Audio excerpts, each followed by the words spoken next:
فاطمہ الزہرا کے پوسے دیا کرتے تھے، یہ اس دہلیز کے پوسے دیا کرتے تھے کہ جس کی قسم کو رب کریم نے کھایا ہے۔ یہ کوئی عام دہلیز نہیں ہے، یہ فاطمہ الزہرا کی دہلیز ہے، یہ اس کی ڈیوری ہے کہ جس کی جب ہمارے فاطمہ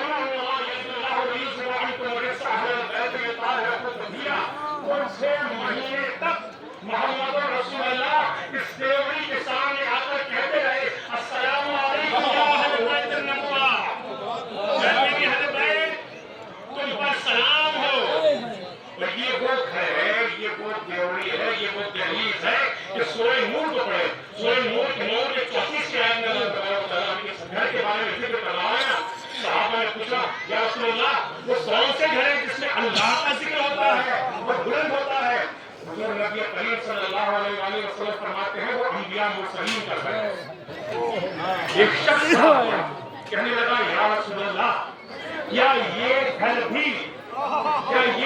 بھی علی و فاطمہ الزہرا کا گھر بھی ان گھروں میں شامل ہے؟ میرے آقا محمد رسول اللہ ارشاد فرماتے ہیں یہ ان میں ان سے بہتر ہے، انبیاء کے گھروں سے بہتر ہے۔ بھئی نہ اس میں انبیاء رہتے ہیں،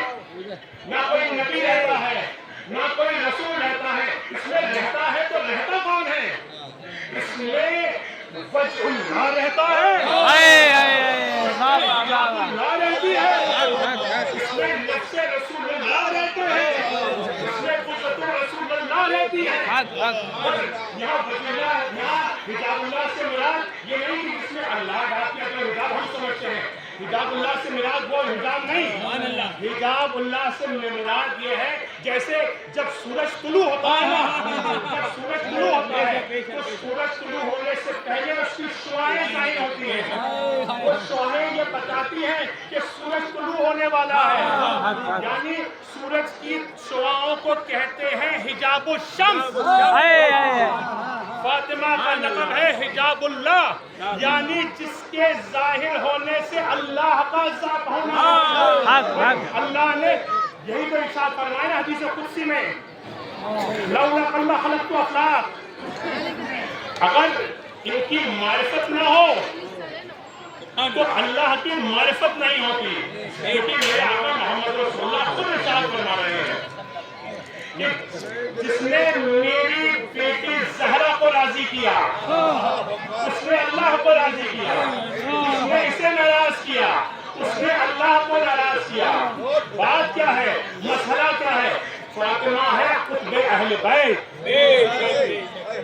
کتب کہتے ہیں اس پوائنٹ کو جس پہ پورا گلوب ٹکا رہتا ہے، یعنی فاطمہ الزہرا وہ ہستی ہے جس پہ اہل بیت کا کل نظام ٹکا ہوا ہے، جس پہ رسالت کا کل نظام ٹکا ہوا ہے، جس پہ امامت کا کل نظام ٹکا ہوا ہے، جس پہ ولایت کا کل نظام ٹکا ہوا ہے، جس پہ ایمان کا کل نظام ٹکا ہوا ہے۔ فاطمہ الزہرا وہ ہستی ہے کہ جن پہ کل عالم کا نظام ٹکا ہوا ہے، یعنی یہ مرکز رضائے الہی کا گھر ہے، یہ مرکز عشق الہی کا گھر ہے، یہ فاطمہ الزہرا کا گھر ہے جس کی تعظیم خود محمد رسول اللہ کرے۔ جب شہزادی گھر میں تشریف لاتی ہے تو آپ خود رسول اللہ کھڑے ہوتے ہیں، حتیٰ کھڑے ہی نہیں ہوتے، شہزادی کا ہاتھ پکڑتے ہیں، بوسہ لیتے ہیں اور اپنی مسند پر بٹھاتے ہیں۔ رسول اللہ نے بتا رہے تھے کہ میری وارثہ قلبی فاطمہ تھی، آج بھی فاطمہ ہے اور کل بھی فاطمہ ہے۔ اور ایسا ہوا کیا کہ یہی شہزادی ہے، بعد از رسول ایسا کیا ہوا کہ یہی شہزادی ہے اپنے بابا کی لہد پر لہد انور کر رہی، مزار مبارک کر رہی، اور اپنے بابا کے مزار مقدس پر بھی گئی اور کہتی ہیں اے بابا آپ کے بعد مجھ پر وہ مصائب آئے کہ اگر جن پر پڑھتے تو رات میں تبدیل ہو جاتی، اے میرے بابا، اور جب تک حیات رہی اپنے بابا کو یاد کر کر گریا کرتی رہی، صبح شام اپنے بابا کو یاد گریا کرتی